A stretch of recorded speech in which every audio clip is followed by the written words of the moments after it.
Hello, ladies and gentlemen.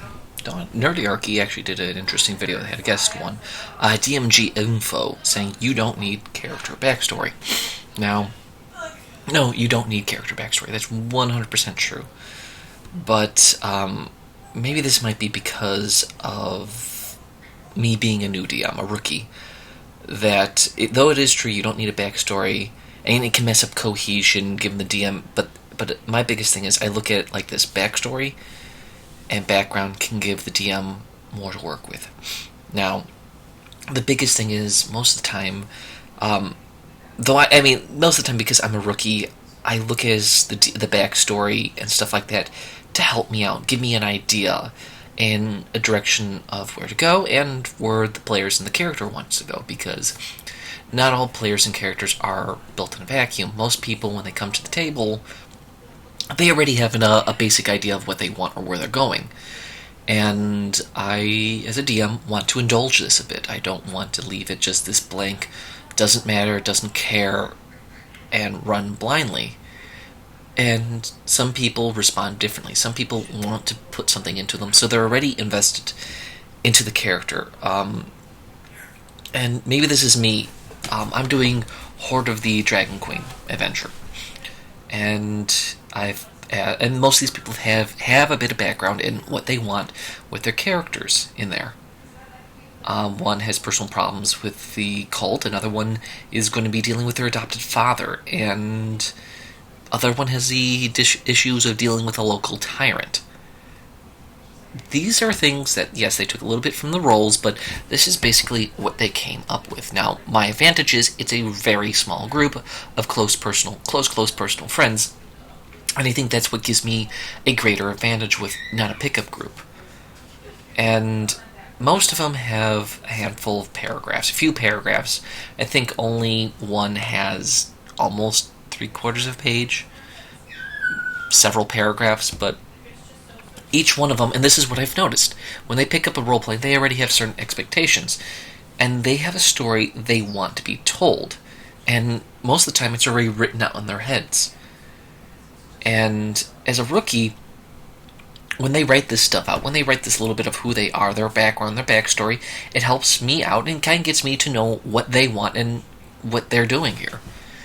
This is what kind of helps me out. I agree it is not needed, but looking at the fact that a lot of people have their own idea and story that they want to tell and have, as a DM, it makes it easier. I don't have to be a mind reader, because I'm dealing with people with different levels of expertise. I'm doing a couple games.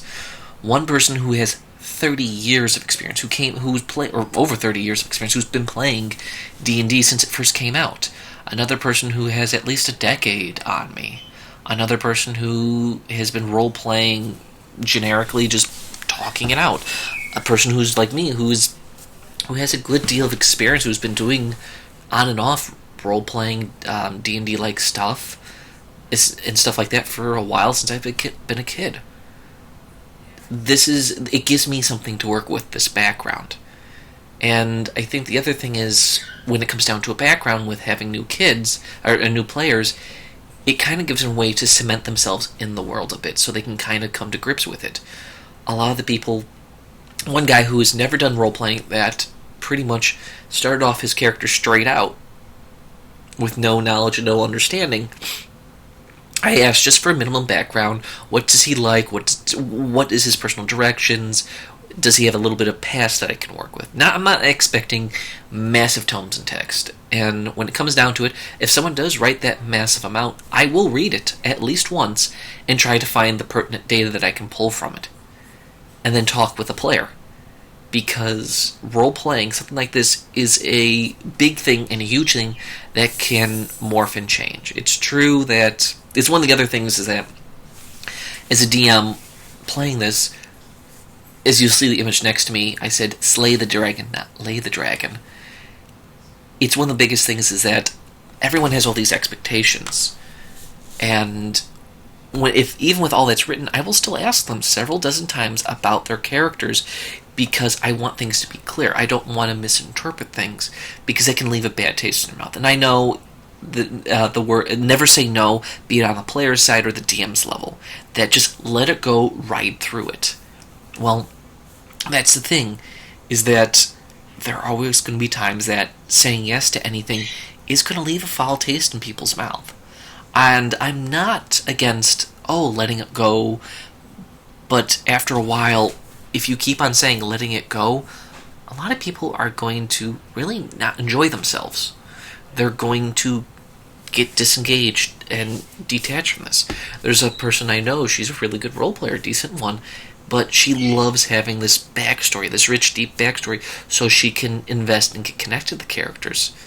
And that's the biggest thing, is that the few other people that I've played, they are, some of them are, they don't care, it can just be a pickup game, and there's some of them that they need that deep backstory to get them into it. And I'm not against anything, but as a DM and being as a rookie, that backstory gives me a lot to work with. Now, one of the bigger issues, and this is me personally, with having people with big backstories, they have a tendency to try to become in the spotlight. Nothing against that, but I've noticed that those with a bigger and deeper backstory have a higher likelihood to be the focal point of the story. Now, nothing wrong with that, but the reason why I like people to have backstories with them is that it gives me the ability to meld them together. And yet again, I'm one of these people, when you build your characters and build your backstories, I like doing it with a group of people, bouncing ideas back and forth, talking to them, kind of bringing and enriching everyone together. And it's anything horrible or wrong, it's just simply that, is that when we all build it together, we have this ability to actually already start cementing of stuff, and we all have ideas how we want to interact. Now, I did a pickup game, set it up, and a couple of people are like, this is kind of cool, we're allowing the silliness, we're allowing the serious, and no one really has a already preformed backstory. And I've already seen it cause some issues and tensions amongst people because they kind of don't know where they're going from. And this is one of the biggest things with characters, and this is why no backstory, I'm kind of like, I think we should have a little bit minimal backstories, because if you don't know where you're coming from, you won't know where you're going. Essentially, you won't really have an idea of where your alignment's setting.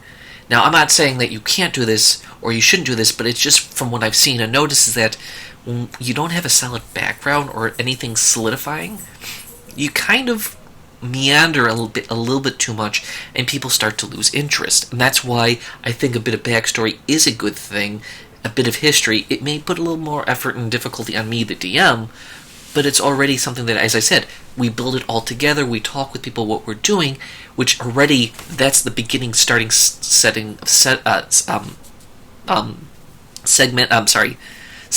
people together. Sorry, I'm having allergy issues. And this is why backstory, I think, is very much important. It's not it doesn't necessarily need to be there, but I would suggest that don't forget about it, that don't just dismiss it, because, yes, it allows the DM, if they want to bring all these weird and crazy random stuff in there, but a lot of people, that random stuff sometimes gets in the way of their play. Yet again, why Session Zero is very important. It's why I always put forth, I want a bit of the backstory, I want a bit of who they are.